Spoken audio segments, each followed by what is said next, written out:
सभी छोटे बड़े श्रोताओं को सुनीता भटनागर का प्यार भरा नमस्कार। ऑडियो स्टोरीज के हमारे चैनल कहानी जगत में आप सभी का स्वागत है। हिंदी कहानियों की श्रृंखला में आइए आज सुनते हैं नीरजा हेमेंद्र जी द्वारा रचित कहानी टूटते पंख। वह पूर्वी उत्तर प्रदेश का 25-30 टूटी फूटी झोंपड़ियों वाला छोटा सा गांव था।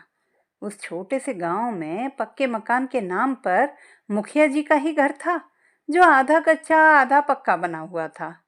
राम प्रसाद, जिसे सब गांव में प्रसादी के नाम से बुलाते हैं, पसीने से लथपथ पुरानी सी धोती कुर्ता पहने, सिर को अंगोछे से ढके, अपने बेटे देशराज का हाथ पकड़े खेतों के बीच बनी टेढ़ी मेढ़ी पगडंडियों से होता हुआ चला जा रहा था।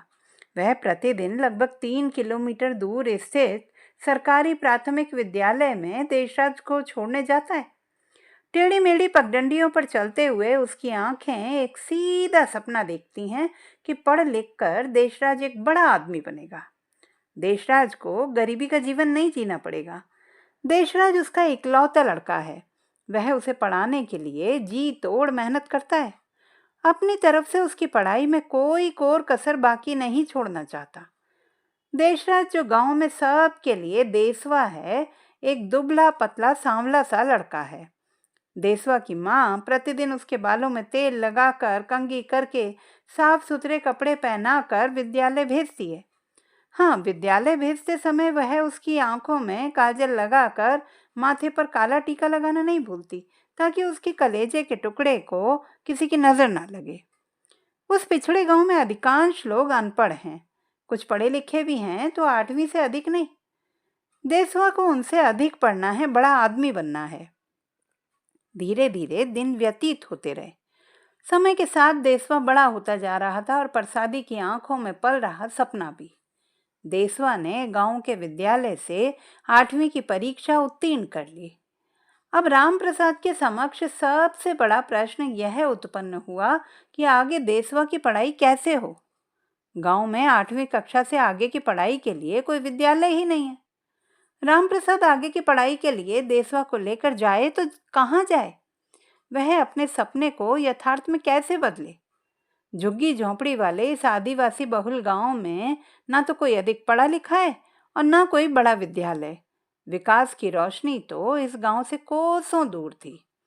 मुखिया जी से सुना है कि पास के बड़े शहर में कई बड़े बड़े विद्यालय हैं, जहां दूर दूर से बच्चे पढ़ने के लिए आते हैं।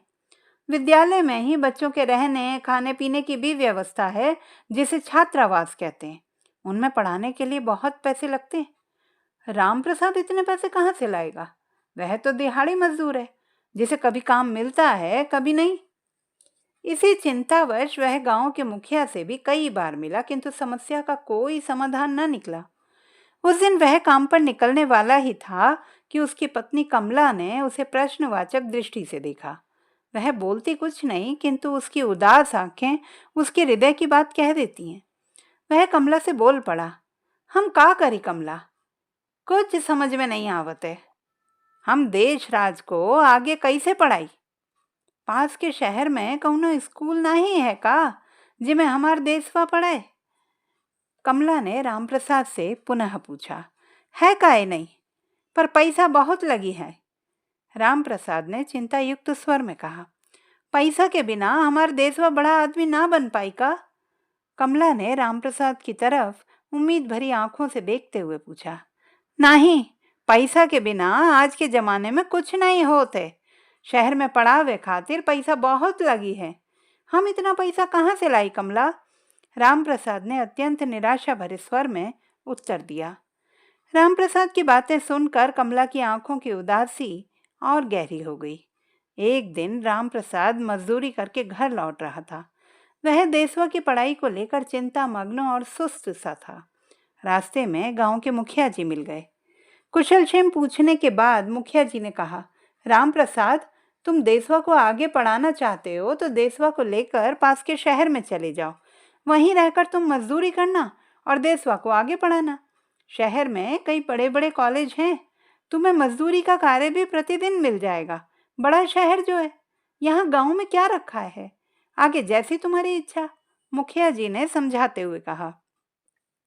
मुखिया जी की बातों पर राम प्रसाद गंभीरतापूर्वक विचार करता रहा। उसका हृदय यह सोचकर कांप जाता कि कैसे वह अपना घर, अपना गांव और गांव के लोगों को छोड़कर शहर में जाकर रहेगा। शहर में तो सब पराए हैं। दुख सुख में कौन साथ देगा? गांव में सब एक परिवार की तरह रहते हैं। दुख सुख में एक दूसरे का हाल पूछते हैं। उसकी इन भावनाओं पर देसवा को पढ़ाकर बड़ा आदमी बनाने की इच्छा ने विजय पाई। एक दिन राम प्रसाद अपना गांव, गांव के लोग, घर, जमीन, पशु पक्षी, पेड़ पौधे सबको स्नेहपूर्ण दृष्टि से देखता हुआ कमला तथा देसवा के साथ शहर में आ गया। शहर में उसे नित्य नई नई समस्याओं का सामना करना पड़ा। कुछ दिनों तक खुले आसमान के नीचे रहने के बाद उसने एक सस्ती सी झोंपड़ी किराए पर ले ली। एक सरकारी विद्यालय में देशराज का नामांकन भी करा दिया। देशराज विद्यालय जाने लगा। राम प्रसाद जी तोड़ मेहनत करने लगा। सुख दुख मिश्रित दिन व्यतीत होने लगे। 7 वर्ष गुजर गए। देसवा मध्यम कद काठी का युवा हो गया। अथक परिश्रम तथा नई नई समस्याओं से जूझते जूझते राम प्रसाद 7 वर्षों में ही बूढ़ा प्रतीत होने लगा। एक दिन कॉलेज से आकर देसवा ने अपनी माँ तथा पिता को अपने बीए पास हो जाने की खुशखबरी दी। राम प्रसाद की प्रसन्नता का ठिकाना न रहा। उसे ऐसा अनुभव हो रहा था मानो दुनिया का सबसे खुश नसीब और सुखी व्यक्ति वह ही है। अब वह देसवा से कहेगा कि वह एक अच्छी सी नौकरी की तलाश करे तथा बाबूजी लोगों की तरह साफ सुथरे कपड़े पहनकर दफ्तर जाए। आखिर हमार देसवा इतना पढ़ा लिखा है, बीए पास हो गया है। देखने में देसवा किसी बाबूजी से कम लगता है क्या? राम प्रसाद की प्रसन्नता उसके बूढ़े चेहरे पर स्पष्ट दृष्टिगत हो रही थी। कमला ने उसे इतना प्रसन्न कभी नहीं देखा था। वह भी तो प्रसन्न थी। एक दिन उसने राम प्रसाद से कहा, हमार देसवा की नौकरी लग जाए तो हम पक्के मकान में रहेंगे। इस झोंपड़ी में बरसात में जीवन नर्क हो जाता है। बरसात में झोंपड़ी में गंदा पानी भर जाता है। उस गंदे पानी और मच्छरों में कैसे दिन कटते हैं वो हम ही जानते हैं। हमेशा ऐसे दिन थोड़े ही रहेंगे। अब हमार भी अच्छे दिन आएंगे। तू थोड़ी और परेशानी उठा ले बस, राम प्रसाद ने कमला को समझाते हुए कहा। नौकरी की तलाश में दिन व्यतीत होते रहे। देशराज प्रतिदिन अर्जी लेकर दफ्तरों के चक्कर लगाता रहा। शाम को हताश निराश देसवा लौट आता। राम प्रसाद मजदूरी करके थकाहारा घर आता तो आशा भरी दृष्टि देसवा के चेहरे पर टिक जाती। देसवा की उदास आंखें देखकर राम प्रसाद की बूढ़ी आंखों में दुख और विषाद के मिले जुले भाव तैर जाते। वह फटे पुराने कपड़ों में लिपटी बड़े मनोयोग से निश्चिंत होकर घर के कार्यों को करती कमला को देखने लगता। कमला के चेहरे के निश्चिंतता के भाव मानो यही कहते कि एक दिन देशराज अवश्य बड़ा आदमी बन जाएगा और उसके साथ ही हमारे दुख के दिन खत्म हो जाएंगे। इसी उम्मीद में उनके जीवन का एक दिन और खत्म हो जाता। अगले दिन पुनः सूर्योदय के साथ कमला घर के कार्यों में लग जाती है। राम प्रसाद मजदूरी करने के लिए तैयार हो जाता है। वह जानता है कि देसवा पुनः अर्जियां लेकर नौकरी की तलाश में निकल ही जाएगा। तो दोस्तों, ये थी हमारी आज की कहानी। आपको कैसी लगी कमेंट बॉक्स में लिखना ना भूलें। चैनल को सब्सक्राइब करें, लाइक करें और मित्रों के साथ शेयर करें।